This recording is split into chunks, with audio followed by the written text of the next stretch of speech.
Another oil leak.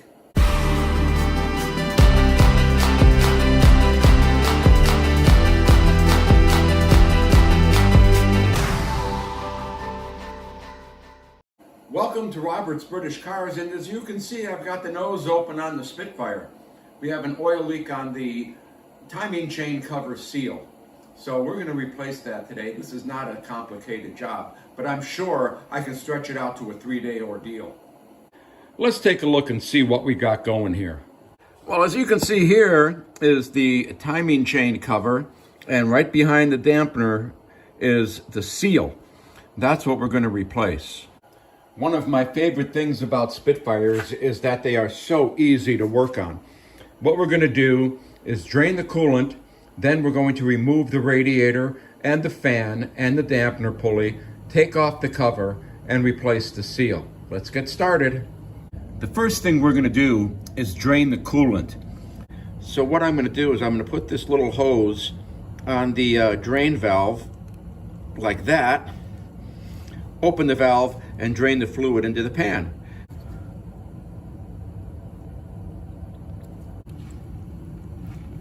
Next, we're going to take off the top heater hose.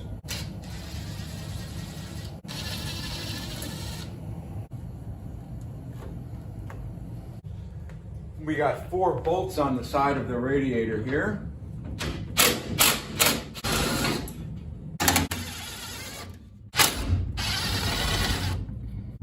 And of course, the lower radiator hose.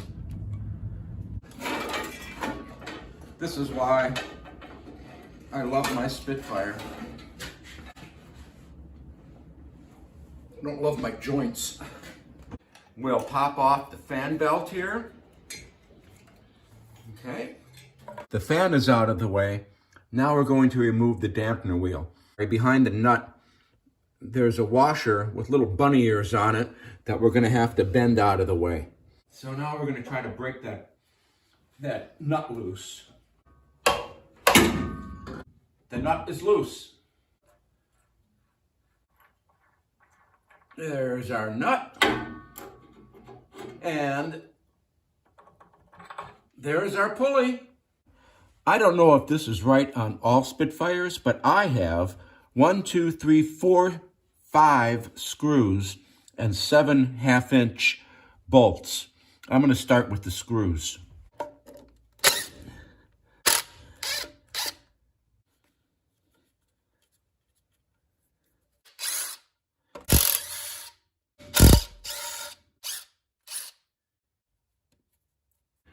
Remember what I said about making a simple job a 3-day ordeal?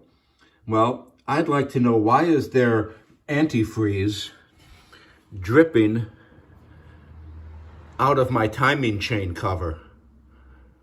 This is not something I was looking forward to seeing. This little guy right here is not a half-inch, it's a 9/16.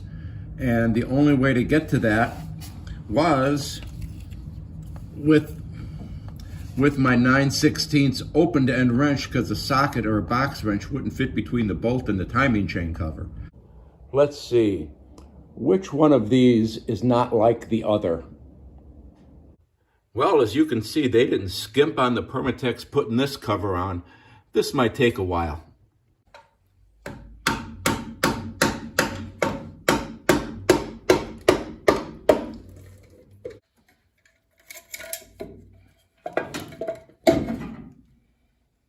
Well, I think I've got good news.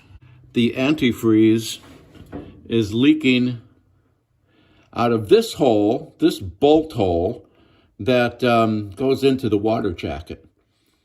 See it right there? That's where I'm losing the coolant.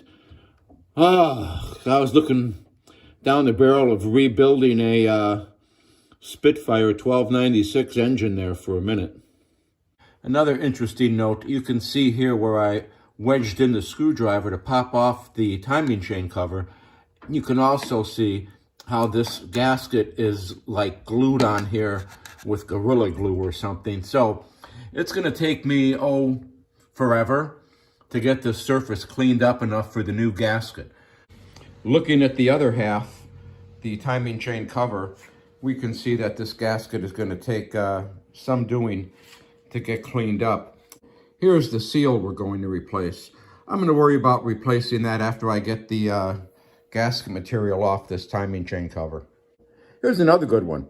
The person before me didn't have a cotter pin to hold a pin in that holds the timing chain tensioner. So they used a little nail. I think I'm going to opt for the cotter pin. Got the gasket off. Well, most of it anyway. Let's get the seal out of the cover here.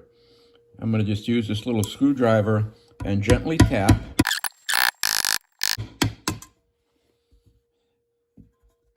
Ta-da! So here's our dampener pulley.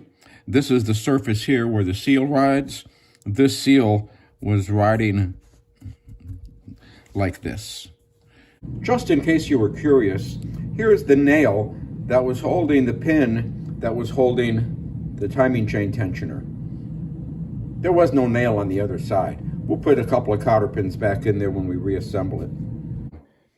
The bolts that I took out were pretty yucky, so I shined them up a little bit. I just can't put that junk back in the car if I can clean them. So there's your before and after. I've got the timing chain cover cleaned up. That took a day and a half. And now I'm going to try to insert the new seal into the timing chain cover. I'm going to use the old seal so I don't have to hit the new one. You can see that's all the way down. Now that the seal is in, we're going to put the timing chain tensioner in position. There's a washer for a spacer. And then this goes like this. And then there's another washer. And they're kind of lined up. And I'm going to take this screwdriver and use it. It's a Phillips screwdriver. And use it to try to line everything up before I try to put the pin in. Like that.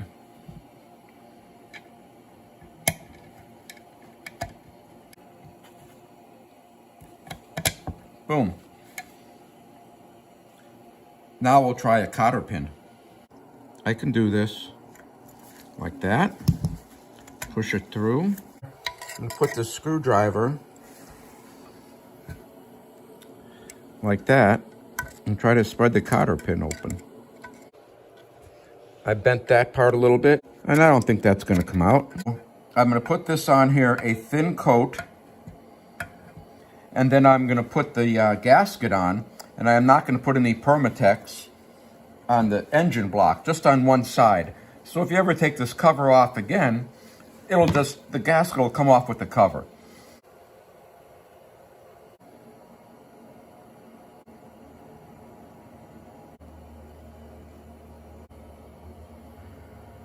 Now I'm going to put the gasket on the cover. Okay. We're going to try to line this up now. I'm going to use this dowel hole on top, right here. And I have my hand inside here trying to hold the timing chain tensioner.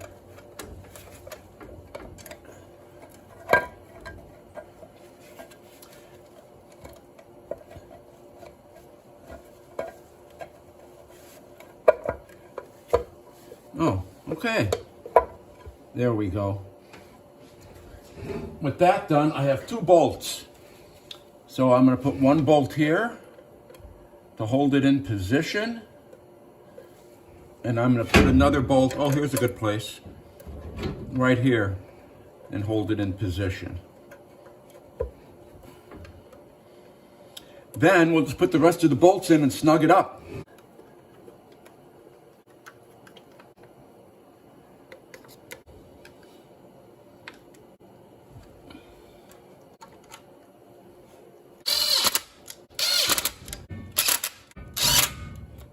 Notice I am just using a socket to snug these bolts up.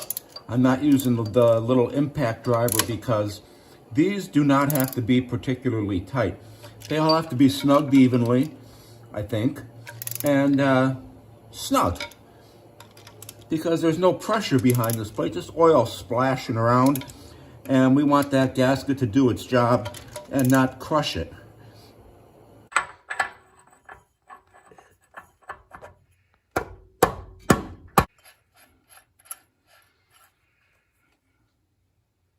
Now we have to torque this nut. That's going to be a challenge. It's going to be a challenge because I don't have a socket that big, so I can't use a torque wrench. So I'm just going to tighten it as tight as I can. We got the nut tight and we got the little washer bent over. So now all we have to do is reassemble the rest of the car.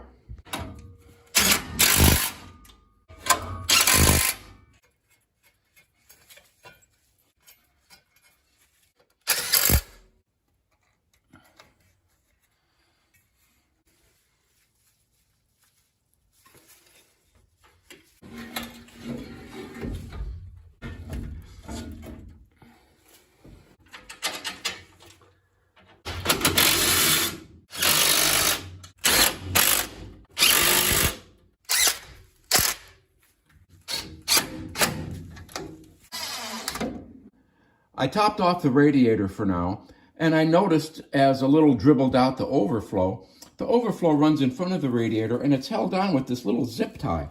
And then it goes down here and bounces off the rack and pinion boot. And it made me think, when you have an old British car and you start working on it, how many different times, how many different people have had this car and worked on it and done stuff like this, like a nail in the timing chain cover. Because if you look over on this side, you can see that hose has little hold downs. It's supposed to go there, and one's supposed to go here. So rather than just run the hose the way it's supposed to go, we'll just use a zip tie. It's amazing the stuff you find when you're working on old British cars. We have it all back together, radiator and fan belt, hoses connected, coolant in there. We're ready to start it, burp it, and see if we're leaking oil. But we're not going to do that because it's 10 degrees outside and I don't want to open the garage door. So I'll tell you what, if it leaks, I'll make another video, okay? In the meantime, please subscribe, and I hope you enjoyed this episode of Robert's British Cars.